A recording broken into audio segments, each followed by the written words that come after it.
नमस्कार मित्रों, मैं Vishal Singh BCom e learning में आपका स्वागत करते हैं। कंपनी एक्ट 2013 सेक्शन 64 के अंतर्गत आज हम आपको कंपनी के बोनस शेयर के विषय में बताते हैं।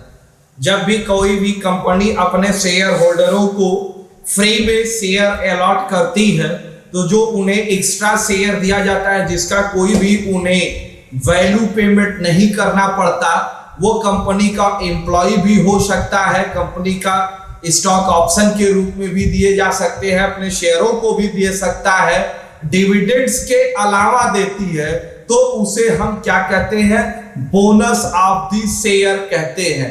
इसे हम स्टॉक स्प्लिट के भी अंतर्गत माने जाते हैं। जब भी कंपनी की शेयर वैल्यू घटती है, नंबर ऑफ शेयर्स कम होते हैं, तो वो वैल्यू अपनी बढ़ाने के लिए अपने शेयर होल्डरों को शेयर का भुगतान करती है। शेयर का जो भी भुगतान वो किया जाता है वो एक रेशियो सिस्टम होता है, 1:1, मतलब एक शेयर पे एक शेयर का बोनस दिया गया। 3:1, जिस भी शेयर होल्डर के पास 3 शेयर है, 3 शेयर उनके पास है, उन्हें एक शेयर एक्स्ट्रा के रूप में बोनस दिया जा सकता है।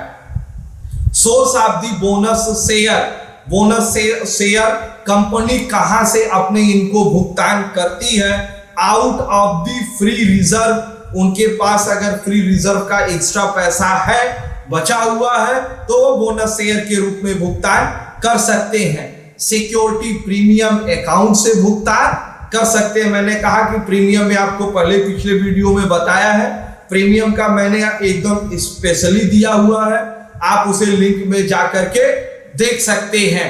नेक्स्ट है out of the capital redemption reserve account. Redemption खाते में यदि उनके पास पैसा बचा हुआ है तो वहां से वो बोनस शेयर का भुगतान कर सकते हैं। नेक्स्ट आप बताएंगे condition of the bonus share.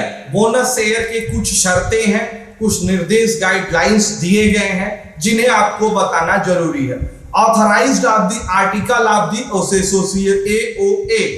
Company को अपने आर्टिकल ऑफ एसोसिएशन में बोनस शेयर का क्या सिस्टम रहेगा उसे डिटेल देना पड़ेगा। BOD board of director committee में इसे पास करवाना पड़ेगा।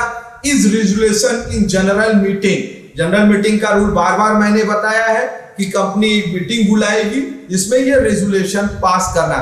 नो डिफॉल्ट, कंपनी भी fixed deposit, bank loan, interest के संबंध में कोई डिफॉल्ट नहीं होने चाहिए। No defaulting PF and gratuity. अपने एम्प्लॉय के लिए प्रोविडेंट फंड ग्रेचुटी में भी किसी प्रकार का कोई डिफॉल्ट। नो डिफॉल्ट्स इन दी डिविडेंड्स पेड। कंपनी अपने डिविडेंड पेड में भी किसी भी प्रकार का कोई भी डिफॉल्ट नहीं होना चाहिए, नहीं तो वो बोनस शेयर इशू नहीं कर सकती। बोर्ड ऑफ डायरेक्टर की कमेटी ने यदि एक बार यह घोषणा कर दिया कि हम बोनस का भुगतान करेंगे, लेकिन बाद में वह बोनस देने से इनकार नहीं कर सकती। यदि उसने यह डिक्लेरेशन दे दिया कि हम बोनस शेयर देंगे तो उसे बोनस शेयर देना पड़ेगा।